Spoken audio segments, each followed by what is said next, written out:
Can you really sit here? You're not part of the family, just married in. My mother-in-law said mean things to me while we were having dinner at a fancy restaurant. She looked at me with a smirk and waved her hand. I felt so mad but tried to stay calm. Are you telling me to leave?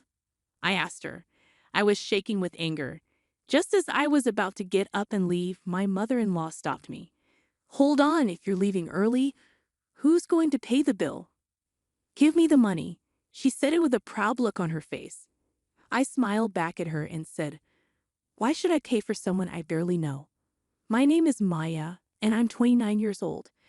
I work in an office. My husband, Tyrell, is the same age as me, and we usually have a good time together.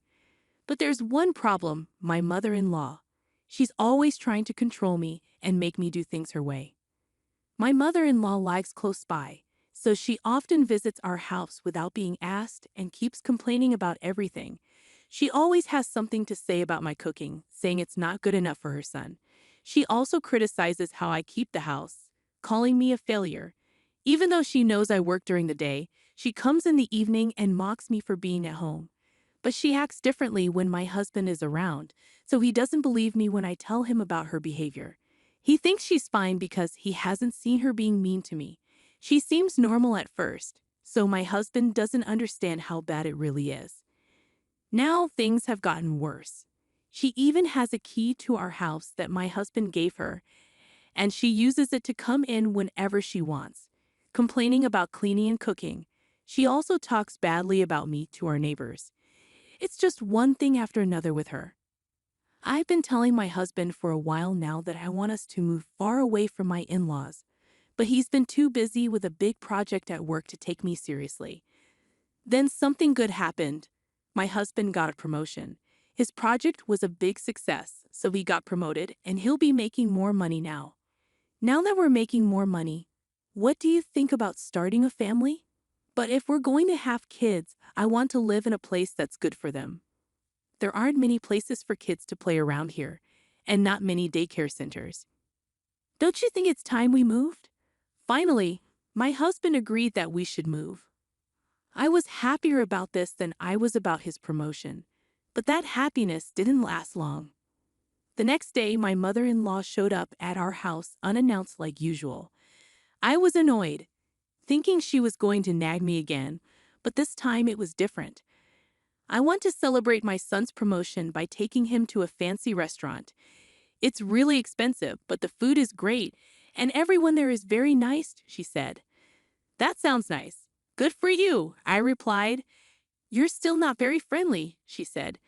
Anyway, I want you to come with us. Please come. I'll see if I can, but it might not work out, I said. Don't say that. We want you to come, she insisted. Even though I said I might not be able to make it, my mother-in-law just smiled and left. She used to exclude me from things, but now she's inviting me and saying she'll wait. Something's up. When I asked my husband about it later, he said he had already agreed to go with her. She booked the restaurant for us, and I'm excited about it, he said. You're excited about this, right, Maya? My husband asked. Sorry, but I'm not really looking forward to it. I'm worried about how much it'll cost at such an expensive place. I don't want to go.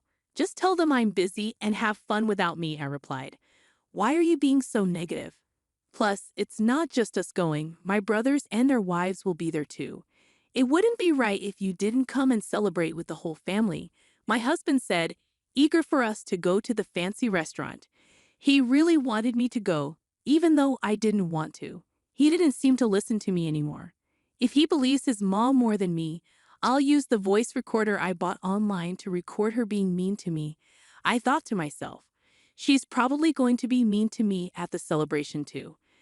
I'll record her and show it to my husband. If he still takes her side, I'll think about divorcing him. Making that decision made me feel a bit better. But the day of meeting my mother-in-law at the restaurant felt really sad, and I couldn't stop sighing. I didn't know my husband's brothers well. I had only met them briefly at our wedding, and I barely remembered talking to their wives beyond saying hello. When we got to the restaurant, the waiter took us to a big room. My mother-in-law, One of my husband's brothers and his wife, and another brother and his wife were already there, sitting down. The fancy food was already on the table, and there was only one empty seat. My husband looked confused and wondered if there was a mistake. Did the waiter mess up? "I'll go check," he said and left the room. As soon as he left, everyone started eating. Then my mother-in-law stood up and looked at me with a mean expression. "There's no seat for you. Why would I invite someone who just married into our family to our celebration? So here's your choice. Prove you want to be part of our family or leave and never come back. What's it going to be?" Without hesitating, I said, "No, I'm leaving." My mother-in-law looked surprised for a moment. Did she really think I would beg her to accept me as family in this situation? No chance. "Listen, if you pay for everyone's meal here, I'll accept you as part of Terrell's family. You must be upset about being treated like a stranger, so pay up and become family," my mother-in-law said. "I already told you, I'm leaving. Why should I pay for someone else's family's meal?" I replied as I walked away. Mother-in-law slammed the table and yelled, "Don't you understand? I'm trying to make you part of the family. Are you okay with being a stranger? Pay up." "No, I'm fine being a stranger. And since I'm a stranger, I'm not paying for your meal. Goodbye." Mother-in-law tried to catch up to me, but by the time she got to the door of the room from the farthest seat, I was already at the restaurant's exit. When I got home and was thinking of emailing my husband, he returned within 10 minutes. The waiter said the reservation was correct, and my mom was causing a scene. "I heard everything from my brother," he said. "I'm sorry you had to go through that. You came back quickly," I said. "It seems like she would have caused a scene if you had stayed," he replied. "How could I sit with them after they insulted my Maya?" My husband quickly understood what had happened after I left and hurriedly came back home to me. After I said I was okay being treated like a stranger, it seemed to wake up my husband's brother's wives. They used to think they had to silently endure being treated badly, but seeing me stand up for myself made them realize they could too. They both left and their husbands quickly followed. I expected my mother-in-law to complain, and sure enough, the phone started ringing nonstop within 3 hours. I ignored it, but it was so loud that I had to block the calls. Then I got a call from an unknown number. "Hi, sorry for calling so late. Is this Maya's phone?"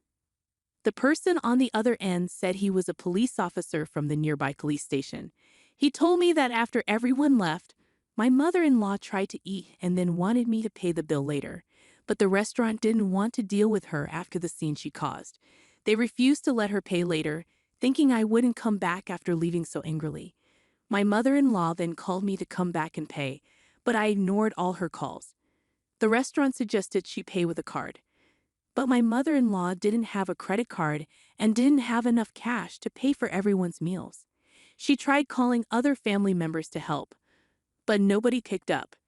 Eventually, she got really angry and started yelling that it was all my fault. She got so mad that she started breaking expensive vases and flower pots in the restaurant, which made the staff call the police. The police tried to calm her down, but she kept saying she wasn't wrong.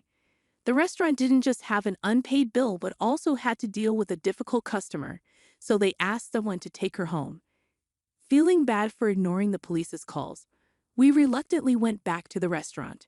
When we got there, the police were trying to calm my mother-in-law down. She had her arms crossed and then suddenly screamed when she saw me, "You're useless. This happened because you didn't pay the bill. It's only right to help your mother, isn't it? Pay up now." I was shocked that she would say something so threatening even with the police there. The police told us that if nobody took her home, they would either drive her to her in-laws' house in their car or arrest her for not paying the restaurant bill. When I said, "Take her away, arrest her, or whatever, just make her take responsibility," with a serious tone, my mother-in-law looked shocked. She said, "How can you say something so heartless?